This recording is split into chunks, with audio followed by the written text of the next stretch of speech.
Greetings, one and all, to the most cursed, most cringiest corner of the internet. A YouTube channel content creator actively alienating everyone in both the analog and digital world. Well, welcome and good evening, you wonderful dice of all alignments. I am Lunar Dee Eight. This is Let's Play Umineko. It's a very long story. It's a very good story. Also, if you're starting at this part, then you're not going to have any clue what's going on. Also, I'd probably recommend watching anyone else's reading of this story. I'm sure they're doing a much better job than me.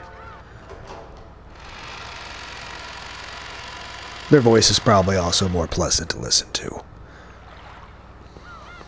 The world of 12 years later, October 1998. They're also probably less cringe than I am. The clinic that Nanjo had opened, and later passed on to his son, still existed on Nijima. This aged doctor was Nanjo's son, but the atmosphere about him was very different. I am truly sorry to say this after you have come all this way, but I have nothing in particular to tell you. Nanjo's son said that very indifferently. After the accident on the island was taken up by the broadcast in a most indiscreet manner, even my father, who was Mr. Ushiromiya's doctor and friend, was focused upon by many with a wholly regrettable interest. All of it was without proof, and they even managed to defile all of my father's previous achievements. I still feel a great deal of resentment because of that. I think that's understandable. The same thing happened to me. I had to put up with it constantly since I was 6. True. My apologies. The doctor finally remembered that Angie was also a victim who had been exposed to the same curious eyes as he has been. In that case, you can probably understand why I don't want to have anything to do with that incident. That was an unfortunate accident. The only ones who want to make a fuss about it being a crime are those irresponsible TV shows and magazines. I am more than fed up with their attitude. Nanjo had been bathed with attention for being one of Ushiromiya Kinzo's few friends. Because of that, there was probably an aggressive and persistent rush among the witch hunters and the press to use Nanjo's son as well as surviving relative as a source of information. The doctor went on and on criticizing the press indignantly. I really understand how you feel. For a person like me who was observed even her personal life, and whose privacy, likeness, and even human rights might have been violated. It's really easy to pick up on the anger of someone in your position, and for that very reason I want to know more than anything else what in the world happened in the incident that so thoroughly ruined my life. So I came here. I'm a related party just like you, not a magazine columnist or an interviewer. Please don't get the wrong idea. I didn't come to do this for fun. Quit looking down on me.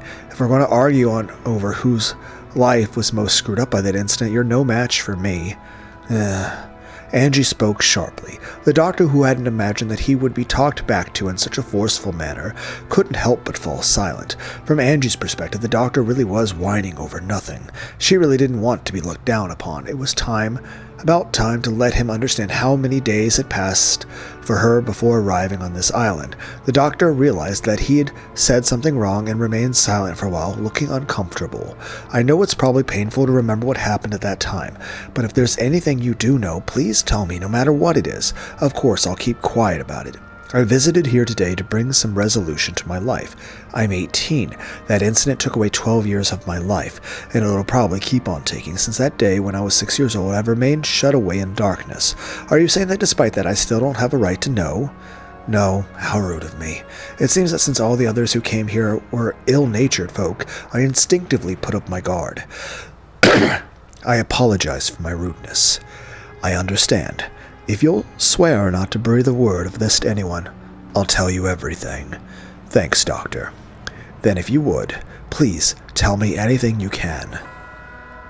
As you know, my father was not only Mr. Ushiromiya's head physician, but his friend through the game of chess.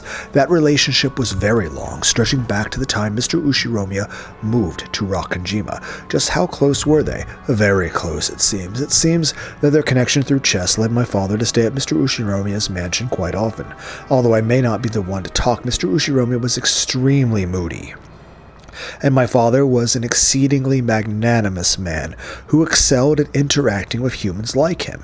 It's not hard to imagine that he was a rare friend for the isolated Mr. Ushiromiya. That day was the day of the family conference. At the Ushiromiya family conference, the family's wealth and its management were rigorously scrutinized, making it almost like a financial conference, which means Dr. Nanjo must have gained a trust so great that he was asked to attend even that, right? My father was a simple doctor, so I cannot imagine that he was in a position to advise on the management of financial resources for a massively rich family, the Ushiromiya family. He was the most likely called there to assist with Mr. Ushiromiya's health because it was not at its best at the time. As Kinzo's close friend, I'm sure my father would have kept his mouth shut, and that he was trusted not to leak the secrets of the family conference. Wasn't Ushiromiya Kinzo in very bad health at the time? Were there any medical charts left behind? Perhaps he brought the medical charts with him on the day of the accident. I'm afraid to say that the entire folder of Mr. Ushiromiya's medical charts has been lost. He was my father's patient, so I do not know the details. Around the time of the incident, did anything strange happen? Yes, there was one thing. However, it seems exceedingly likely to invite misunderstandings, so I very much do not wish to discuss it. What is it? Please tell me. For a while, the doctor beat around the bush, but after saying that much, he wouldn't be able to fool Angie by dodging the subject. He eventually gave in, and after making Angie swear herself to secrecy again, told her. The truth is, several days after that accident, I received something by mail at my home. By mail? It was a very curious. The sender was made out to be me, but I had no memory of it. Someone had faked my name and sent it. The destination was Ribun Island in Hokkaido. Excluding the northern territories, it is at the northernmost tip of Japan. The recipient was apparently a resident on Ribun Island, but the name was my father's. However, it seemed that there was a problem with the destination address, so it was stamped as address unknown and returned to the sender, me. It was truly a strange tale. Nanjo's son's name was written as the sender. However, he said that he hadn't mailed the letter. In short, that meant someone had faked his name and sent it. The destination was Nanjo Teramusa on Hokkaido's Ribun Island, but the lot number written on it didn't exist. So, the local post office had been unable to deliver it and instead sent it back to the sender, Nanjo's son. What was inside? I do ask that you keep silent about this. It is extremely troublesome to me as well, and even so, I cannot throw it away.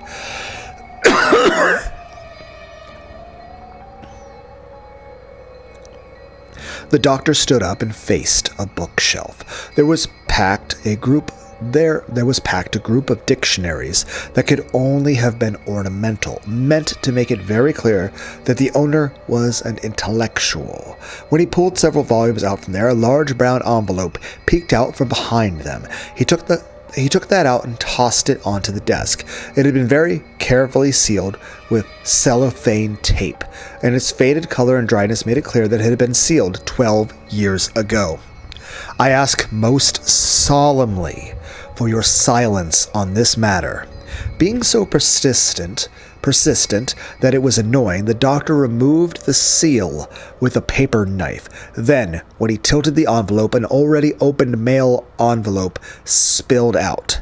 The envelope had a weight to it, hinting that there was something other than a letter inside. The recipient was certainly Nanjo Teramusa. Just seeing that was a huge shock. Following that incident, Nanjo's corpse had not been found, and he had eventually been treated as dead after going missing under extraordinary circumstances. And despite that, this letter addressed to a Nanjo in Hokkaido existed, one that could almost take this as a sign that he had faked his own death and escaped to Hokkaido. Was Dr. Nanjo really in Hokkaido, or else was there another person with the same first and last name in Hokkaido? If my father had somehow escaped from the accident and lived on in Hokkaido, that would have made us, of his family, very happy, regardless of the circumstances. I also thought of that possibility at first. However, the envelope's destination address does not exist. In short, the envelope was mail that had no way of reaching him. Is there a possibility the sender miswrote the correct address? Of course, I cannot deny it. However, judging from the resident's house number, I find that hard to believe. Hokkaido, Rebun Island, Rebun County, Rebun City, 1234567. Up until Rebun City, it's fine. But I just couldn't wipe away the feeling that the sequential number after it, 1234567, was a little insincere. It felt like a fake number that some kid had made up. They probably wrote a nonsense number they clearly didn't exist. I think it's natural to assume from the very beginning this envelope was sent to a non-existent residence to which it had no chance of being delivered. If the destination address doesn't exist, mail is generally returned to the sender, meaning that the original intention was to send the letter to Nanjo's son, not to Nanjo. But even in that case of an incomplete address, the local post office will often courteously and to the best of its ability research to find whether the sender's intended destination exists. When they still can't find it, the mail is sometimes returned after an investigation of several days. It seemed that the same thing had happened with this envelope, and the stamp was postmarked on October 3rd. It was postmarked on Nijima. Nijima was a long way away from Rebun Island. On top of that, the destination was also nonsensical. It had taken more than a week for the mail to be returned. In other words, there was probably a high chance that having the envelope returned to the sender after an unfixed amount of time had been the goal from the very beginning. Why do something like that? Even before asking what it was that had been sent, this envelope was already wrapped in mystery. And inside it? Go ahead. After getting the doctor's permission, I tilted the already opened envelope. From the inside came a small, folded letter and a small key with a number plate attached. Then a magnetic card slid out. A112 was engraved on the key's number plate. I didn't know what it meant. The magnetic card was pitch black and had gold characters engraved in it. Members was written in English. The jet black gold lettered card design made it feel like something very high class. But of course, I didn't have a clue what kind of card it was just from that. I unfolded the letter. Its contents were extremely brief and only the following was written. 07151129. That's the second time we saw that number. I remember at one point Battler came across this, and I think one of these is Battler's birthday. But is that Angie's birthday? Is 11/29 Angie's birthday? Also written was the name of a certain massive bank known throughout Japan, as well as the words Central Branch. That was all. And this is... It's a card, a key, and a pin for a safe deposit box. And it wasn't a normal safe deposit box either. Again, do you guys say either or either? It was an unsettling one, which was apparently reserved only for special clients. After he finished putting his affairs in order following his father's funeral, he had visited the bank, pin and key card. There was no doubt that something of great importance was kept there, and he had been naturally curious about what it might be.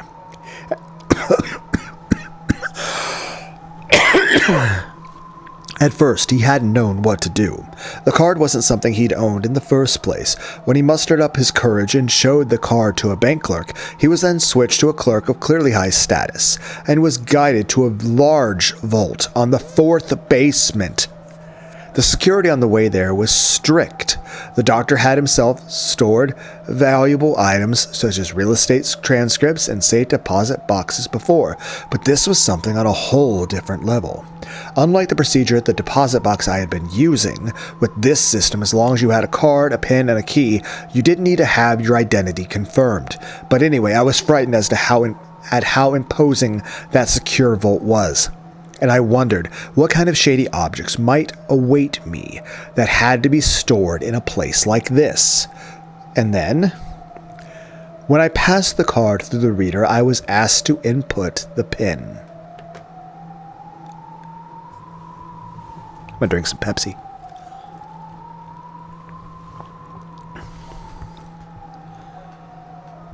And after that 8-digit number was input and authenticated, I was permitted access to the vault. It was an incredible scene, a world like something from a sci-fi movie. The massive, dimly lit silver room was covered with doors to safes. He had entered that room along with the clerk. It seems that as soon as the card was read, the vaults he had a right to were determined, so that safes he could open were lit with a green light, while those he couldn't open were lit with a red one. A112 was one of those safes that were marked. By the way, there were several other safes marked with a green lamp besides that one. I think there were at least 20. There might even have been more in the other corner. In any event, I only had the key to A112. I had no way of checking the contents of the other safes. As the clerk watched, the doctor had unlocked and opened the safe. When he did, a safe drawer, like a large cabinet, had opened, and an expensive-looking duraluminum case peeked out. That was carried into a separate room where, for the first time, the clerk left, and he was introduced to the contents, and the contents were cash. Cash? How much? I've heard that a pack of 1 million yen in fresh banknotes is precisely 1 centimeter thick. Since those were packed tightly into a duralumin case of such a size, there were probably 100 million in total. I didn't know because I didn't count. I didn't even touch it with my hands. I realized at once this was dangerous money. It isn't normal to store a whole 100 million yen in cash in a case in a safe like that. It's much easier to deal with if you put it into an account and turn it into numbers. When someone is unable to do that, then it's clear that there's something wrong with that cash. My mind went blank and I instantly realized that I mustn't get involved. So you didn't use it at all? Correct. I locked it back up just as I'd found it, returned it to the original safe, and left. I have thought about throwing away that key and card, but I don't know what will happen. For that reason, I have been hiding it in the back of this bookcase for a full 12 years. I still do not know what kind of money that was. Could I borrow this envelope? No. Please just view it here. Understood. Then, if you'll excuse me, there's something I want to investigate. I took One-chan's grimoire from the knapsack I had set down. Then I opened the page with the paragraph Beatrice had written to One-chan and compared the handwriting of both. There was no mistake about the characteristic handwriting. The one who had sent this 100 million yen in cash was Beatrice herself. But what is it? Something's bugging me. What is it? What could it be? Yeah. Hello? What has occurred here? I'm pretty sure I got something like that in the mail. Hey, Ma, where'd you put that? The same envelopes and contents that had been sent to Kumasawa's son, who had once lived with her, but he had been very busy in the days since and seemed to have forgotten about it while running around all over the place. However, its strange contents had apparently stayed in his memories, and he remembered as soon as Angie mentioned it to him. After a bit of a wait, his thin-lipped wife found the envelope, complaining that he always forgot where he put things right away. Did you not even... The modus operandi for the sender and the recipient was the same as Nanjo's son. The sender was made out to be Kumasawa's son, and the recipient was Kumasawa Chiyo. And the destination address was in Okinawa Prefecture.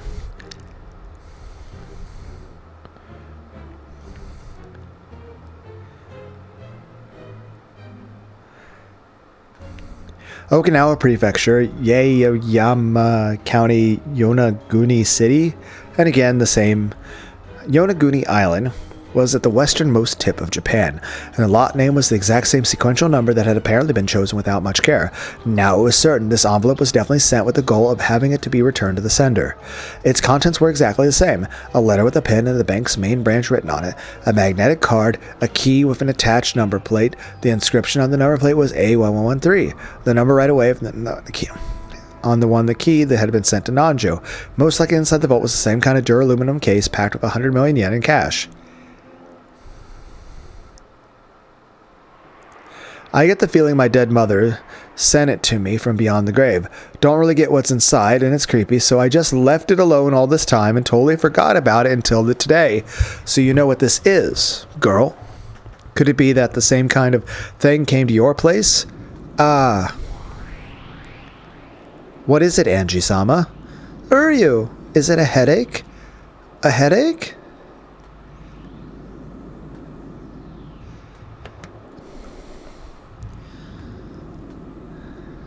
Sorry, my head hurts. I've got it, I know. What do you mean, you know? You don't mean this envelope came to your place too, Angie-sama?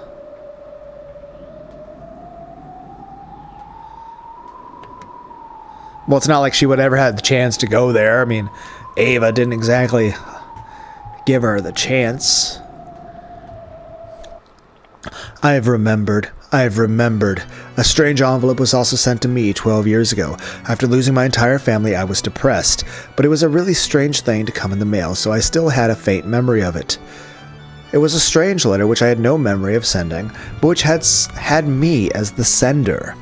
I forget the destination address, but the named recipient had been Ushiromiya Rudolph, my father.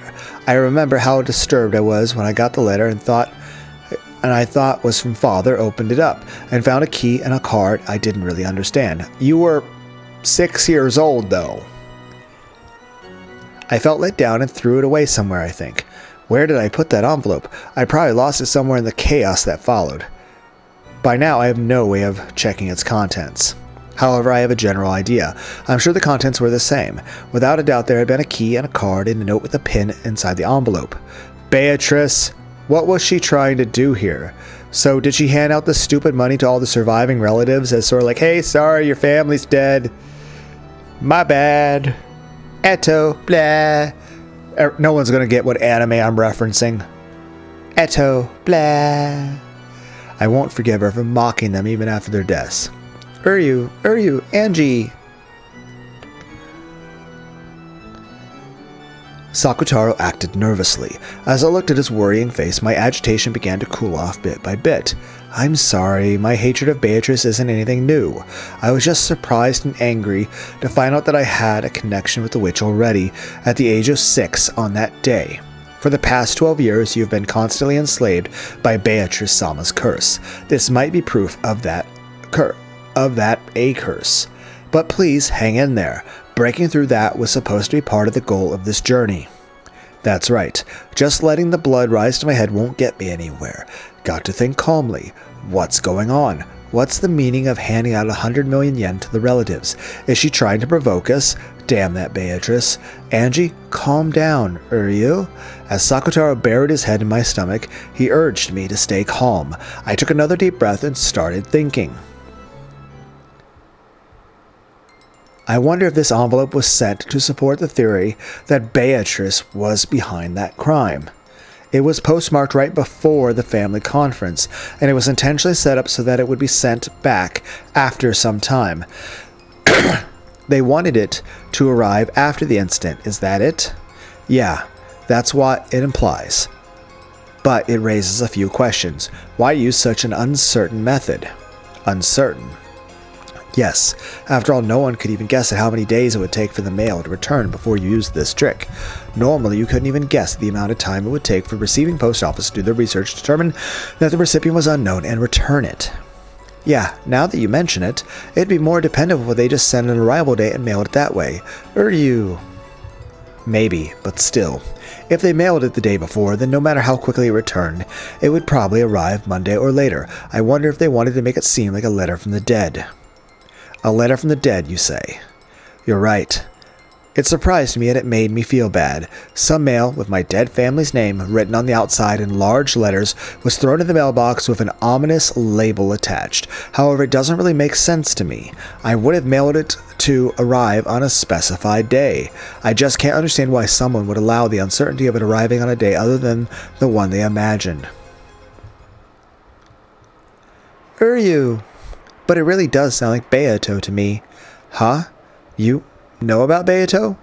Well, I only talked with her a little. Still, I can pretty much accept that Beato would do something like this. Can't you imagine that happening too, Mammon? Beato likes pranks like this, right? Yeah, she does tend to be a bit acting on a whim, tends to act on impulse. I mean, she can plan. It's just, it's like she can plan. She can plan. But her, desire to be impulsive is really strong. It's like Anakin, I know I shouldn't. Again, no one knows what you're referencing. No one knows who Anakin Skywalker is. Yeah, that might be true. I wouldn't put it past Beatrice-sama to try a vicious prank like a letter from the dead. I mean, it doesn't really seem like, I think it was more so, hey, this makes your life, make up for the dead, which, I mean, technically doesn't, but still, it's like, I mean, it seems more positive-natured out of all the things she's done. No, that's not all. Beatrice would find it more interesting to do it through an uncertain method instead of one that was absolutely certain. She would find an uncertain method interesting. Basically, you want to use some RNG. You want to leave some things up to luck. It's like saying, hey, you have the power to know everything in the future, but you choose to actively turn that power off because it's boring. It's like you have the power to know everything, but you chose not to because it made you bored. I remember Maria One-chan's diary. It had described playing with Beatrice very often. During those times, Beatrice sometimes played pranks on the adults' relatives with Maria, but those pranks always had a touch of witch aesthetics, which was that they were more interesting when they were uncertain. One day, Maria One-chan and Beato decided to use a wind-up mini-car she had brought for a prank. It was a popular toy at the time, and if you made the mini-car back up, it would wind up the spring and the tires, and when you let it go, it would race forwards. They had wound up that mini-car and set it behind a milk jug. In other words, the prank was that if you lifted the milk jug, the mini-car would jump forwards and surprise whoever did it. Hoping that someone would get caught in this prank, Oni-chan and Beato had watched the adults from the shadows for the whole tea time.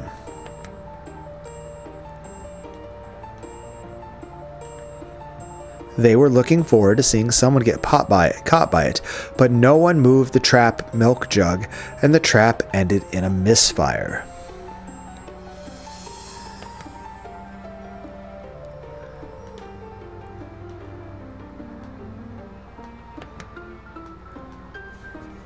When Oni-chan had then muttered, "We should have put it somewhere where it would definitely caught someone," Beato apparently said this: "The most interesting and thrilling traps are those where you don't know who will get caught, or even if anyone will get caught at all.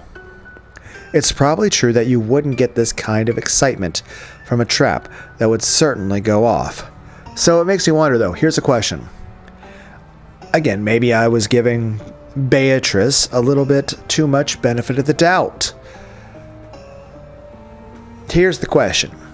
If Nanjo's son had taken the money, would anything bad have actually happened to him? If Kumasawa's son had went and actually checked it, the thing, and took the money, how about this, Angie, if she had even had the if she was, of the mindset to keep the letter and actually had the freedom and autonomy to go to do, the bank thing and withdrew the money, would anything bad happen to you in recompense of that occurring? Similar accounts occurred in multiple places, making it possible to guess the witch called Beatrice had a fickle character and loved a random thrill. A fickle person is very hard to deal with. I can't spin the chessboard around to find out what the witch from 12 years ago was planning.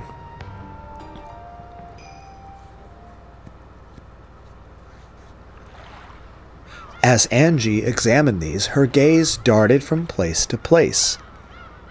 Then she suddenly showed interest in the wall. There, several framed pictures were hung. Many of them were commemorative photos from when the relatives of the Kumasawa family gathered or went somewhere to play, and Kumasawa was in several, and she still wore a smile that made it so that you could almost hear her light-hearted ho ho ho ho laugh. It's part of my distant memory, but I definitely remember that she was this sort of cheerful old lady. Did you notice anything different about Kumasawa in the days leading up to the incident?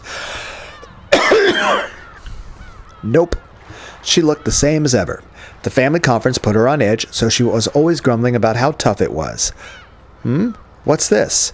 Among the several frames, there was one that had something other than a picture of people in it. It was a picture of an enlarged relief of a door, from a Western-style house or something. You couldn't see any interesting subject in particular, which actually bugged me a bit, as I wondered why anyone had gone to all the trouble of taking it. That reminds me, I don't remember the contents of it, but I do remember that the main mansion that, Kenzo actually lives in, and, the rest of his family lived in, has some sort of plaque outside with some sort of inscription that I don't remember because it was part in episode 1, which was like 115 hours ago. It's a long story. We're not even halfway through. By the time I finish this, we will have spent 300 hours reading this story. And that's not counting the tangents. You couldn't see any interesting subject in particular, which actually bugged me a bit as I wondered why anyone had gone to all the trouble of taking it. As I got closer, I realized that some characters had been written with a pen. Oh yeah, that's a photo I got when my mother's belongings were distributed. Distributed. I think it probably has something to do with the legend of the gold thing. The witch's epitaph, you mean? It was whispered that it pointed out the location of the hidden 10 tons of gold. So Kumasawa-san tried to solve it too. But this isn't the epitaph. It's the first time I've seen it. There was an arch above the Western-style door, and that's where the relief was. English words were engraved there, and that seemed to be what the picture was focused on. The pen writing appeared to be a translation into Japanese. This door is opened only at a probability of a quadrillion to 1. You will be blessed only at a probability of a quadrillion to 1. I don't recognize it. Nothing like this ever showed up in the epitaph or One-chan's diary. In Mother's belongings, there was quite a few photos and notes that looked like her trying to solve the riddle of the epitaph. Mother was actually surprisingly fond of that kind of thing. And there was that rumor that 10 tons of gold bars were hidden somewhere. It's no surprise she got so absorbed by it. In both Maria One-chan's diary and in her grimoire, there was a description of the witch's epitaph. It had talked about how it was a ceremony to open the door to the Golden Land, Beatrice's resurrection ceremony, Beatrice's succession ceremony, on and on. Maybe the most interesting one was the last part about it being a succession ceremony. According to Beatrice, if you were able to solve the witch's epitaph, you would receive not only the 10 tons of gold and the Ushiromiya family inheritance, but her own magical power and name, as well as the title of Golden Witch. Among the Ushiromiya family household at the time, the witch's epitaph was thought of as a difficult quiz which the family head Kenzo had arranged for to choose his successor, but with the marriage sorcery interpretation, the questioner was Beatrice herself, and she had posed the question in part to choose her successor. There were slight discrepancies in the details of the two interpretations. Either way, its ominous contents brought to mind a bloody serial murder, and both of the messages bottles drew a tale of a crime following that pattern. If I could solve the witch's epitaph now, 12 years later, I wonder if I could expose some plot made back then. I tried to solve it many times myself, but I never did have a clue what it meant. It seems that many witch hunters tried as well. I also found theories that, like La Plata theory and the umineko theory, in certain books. However, neither of those theories were conclusive. Are there any other materials? I think so, but they were all split up between my siblings. I don't have a clue who has what. Sorry. Just reading this English text that Kumasawa-san took a picture of, it gives the impression that this was a forbidden door that was rarely opened. But where in the mansion is it, I wonder? Judging by the lighting, it looks like it's outside. I wonder if Kumasawa-san thought that the gold might be hidden in there. Who knows? Either way, I do wonder where in Rakunjima mansion it was. I hate to say it, but there wasn't enough money in Mother's bank account to make me think she found the gold. She probably didn't find it after all. The Golden Witch Beatrice gave 10 tons of gold to Kenzo, which meant that the witch was the true owner of that gold. Beatrice was the owner of all the vast fortune of the Ushiromiya family. The witch holding this vast wealth had massacred the humans on Rakunjima on that day, sending large amounts of money to the surviving relatives like it was a game. Like hell, it's a letter from the dead. This is a desecration of the dead. I was once again convinced. When my family died on that island that day, they didn't go to heaven. They're being trapped by the witch even now, and are being desecrated and tormented for all eternity.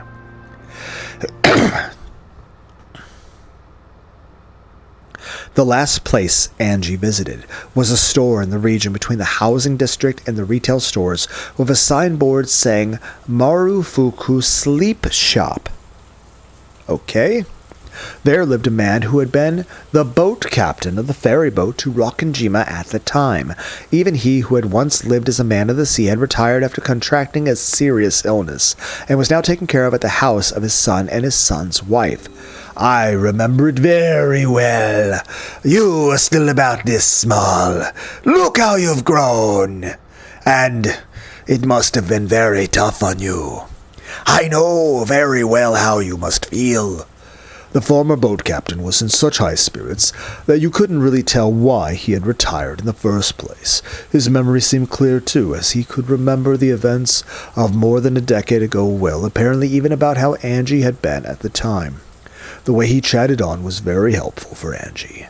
But at the same time, he also remembered the final family conference very well, and the fact that he remembered even details like Battler's fall madness on the boat was actually painful for her.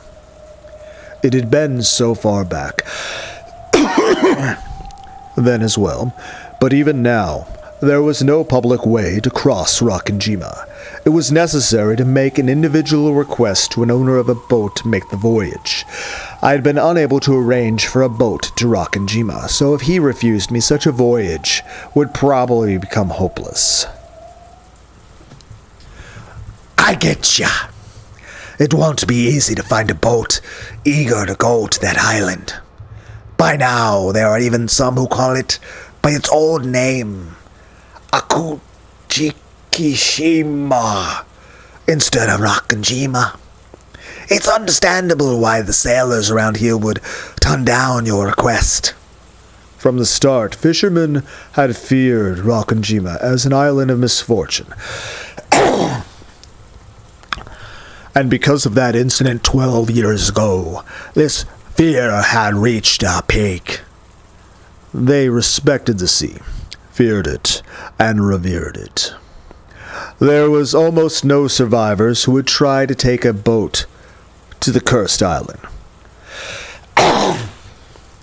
Because of that, most of the witch hunters were unable to cross over to Rakunjima and were limited to taking a trip around the island. Ironically, this had caused a sense of mystery surrounding Rakunjima to increase even more, which had resulted in the propagation of the bizarre witch stories they loved so much. Would you take me in your boat? Yep! They're supposed to give it back to me just for tomorrow. Though it seems its engine has been in a pretty bad mood lately. I'll knock it into shape. The former boat captain promised that tomorrow he would go back to his previous job and take his boat out to Rakunjima. Now, my method of transportation to Rakunjima is ensured. This is probably all I can do on Nijima. All that's left is tomorrow. On Rakunjima, I'll reach the final destination of a journey that has stretched back 12 years. Isn't that great? This way it looks like you'll be able to go to the island. Yay! We get to go to the island, Angie. Yay!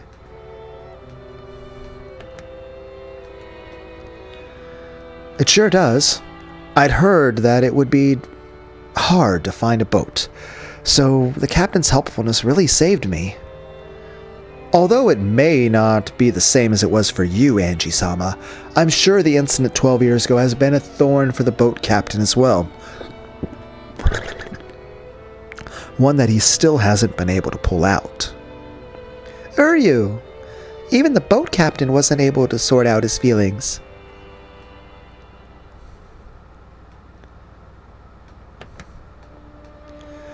This whole time.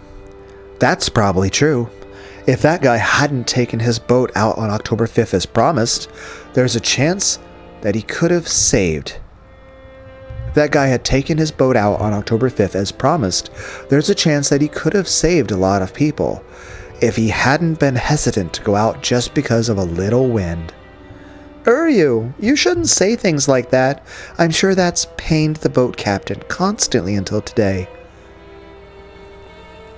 Apparently, they truly had been right in the middle of a typhoon on October 5th. According to the boat captain, he had known for certain that they'd be trapped by the typhoon if they headed to Rokkenjima on October 4th. But the family had been very persistent about the date of their conference, which had been determined beforehand. It was only natural. All of the relatives had been very busy at the time, and they came to the family conference only after arranging their schedules beforehand. It was probably a situation where they couldn't easily push it back to the next week, just because a typhoon was approaching.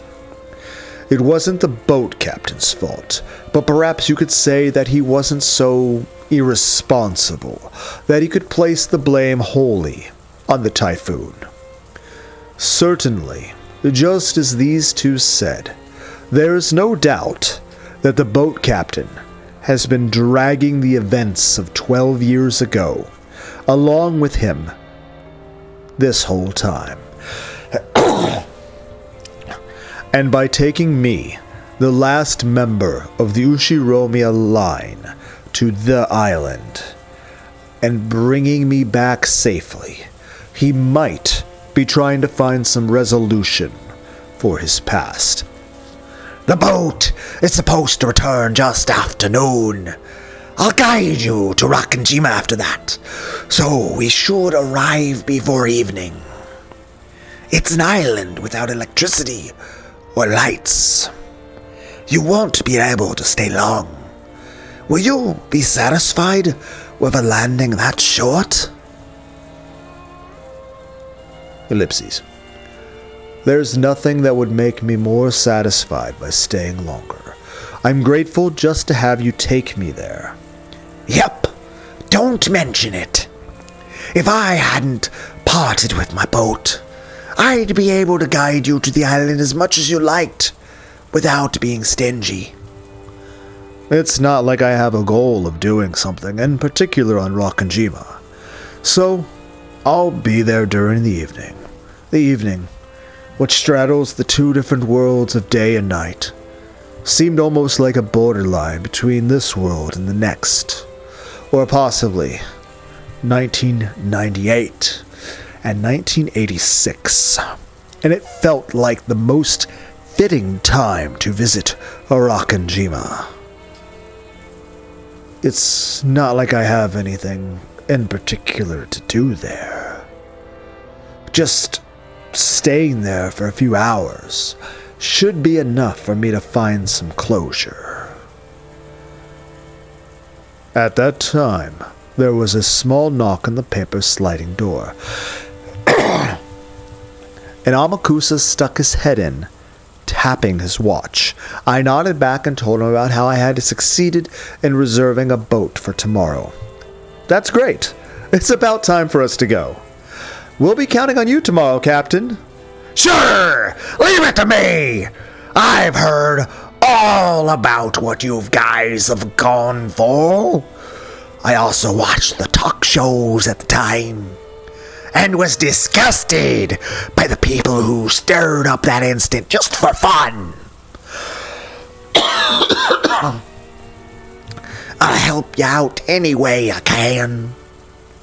Thank you very much. Then, we'll see you noon tomorrow. Here. The fare for the boat.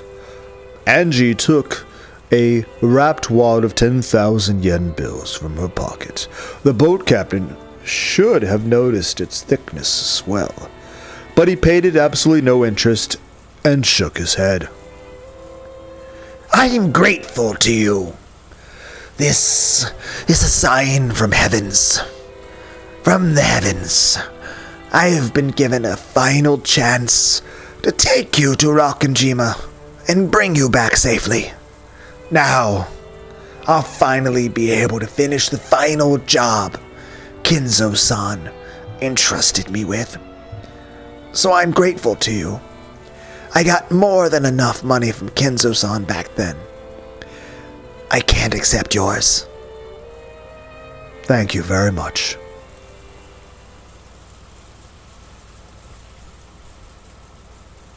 Watch your step on the stairs. Okay, honestly, it actually hurts my throat to make that voice. It probably hurts everyone's ears for me to make that voice too. It's like, what the fuck is that sound? Like, I don't even know what voice I'm trying to go for. I was like, okay, what voice would this guy make? And I'm like, everyone's like, we can tell why you're not a voice actor, Lunar. I'm like, fuck you. It's like, god damn it. It's steep. I went down the steep stairs and then fell and died. That was the exact opposite of accessible. It was getting hard to believe that there was actually a chest of drawers and a TV in the room upstairs. Most of the first floor was a bedding store with many futons piled up on each other. We weaved our way through the cramped futon shop. After cautiously checking around outside, Amakusa dashed out first and started up the car. My grandchild's room is empty. I really wouldn't mind if you stayed there. As you see, we've got plenty of extra futons. Thanks a lot for the offer. But this way, even if the unexpected happens, you won't be bothered.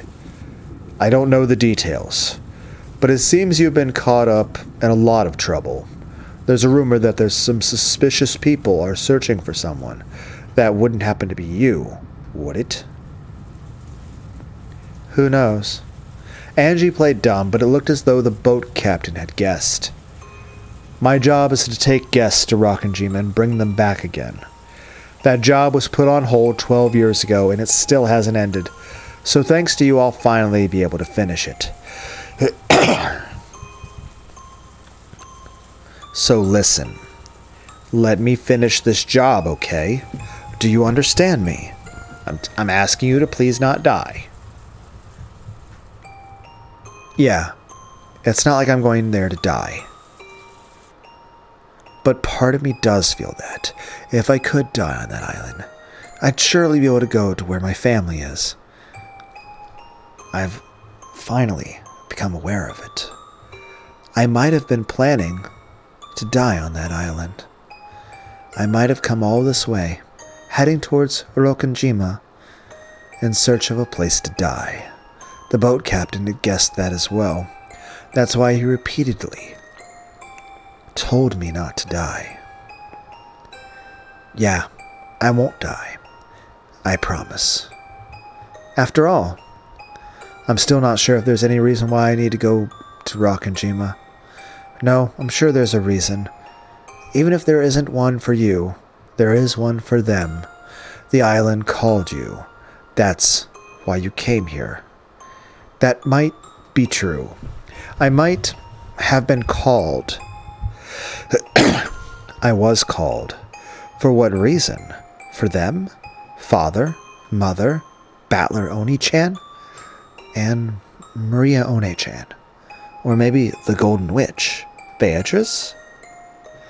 What is on Rockinjima? And what will I achieve? Even though tomorrow is finally almost here, I still haven't been able to understand my own mission. There was the sound of a car stopping in front of the store, and a short honk could be heard. Then I'll see you tomorrow. If you'll excuse me. Yep. Winding between the stacks of futons in the cramped store, I was about to go outside. Then my feet stopped.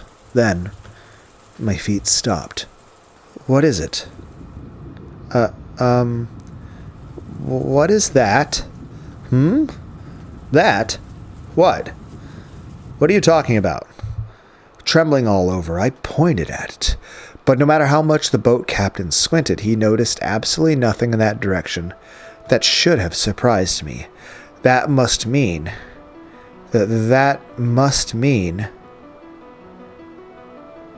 Impossible. Is it a taxidermy, Kenzo? Is it a portrait of Beatrice?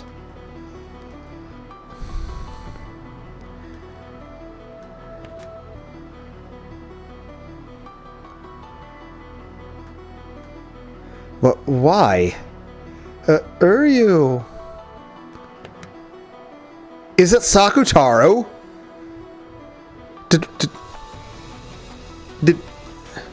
Is it the other stakes? Is it the other 6 stakes and a repaired Sakutaro doll? Angie, what does it mean? What's going on here? I don't have a clue either. There's no way something that ridiculous... Is this magic? A miracle? Yes, this is probably fate. Now I understand. This was my mission. Uryu. I don't have a clue what. Shaking, I pointed into the thin darkness inside the store and froze up. What is it? You see something there, don't you? I don't see anything. But what is it you see? Thank you, Captain. Everything was fate.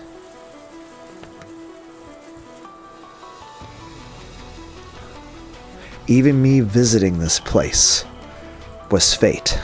This is the mission and the purpose that I'm going to Rockinjima for. Angie-san, what is it? Something wrong? I don't have a clue either. This girl just froze up while pointing into the darkness. Angie-san, are you okay? What can you see? Can't you two see it? It's that, right there. Can't you see it? All I can see is a normal display case. There's no one there, right? Uryu, Angie.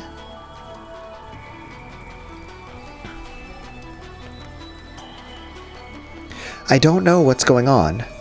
Is this a dream? Magic? What is it? Angie? Sakutaro lifted his face towards Angie.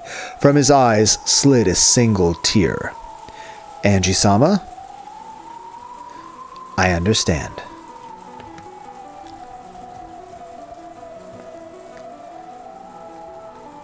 One-chan and Beatrice. Uryu. This is magic, isn't it?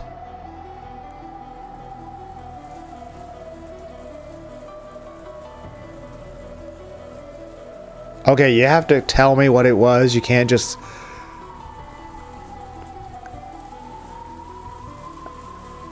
You have to tell me what... I assume it was the other 6 stakes. Or at the very minimum, it was a restored Sakutaro. It's either the other 6 stakes and Sakutaro, or just Sakutaro. Maybe it's just a repaired Sakutaro. At which point we can bring back the actually repaired Sakutaro plushie to Rockinjima. Hyperion. Nope, we're back in the past. A test?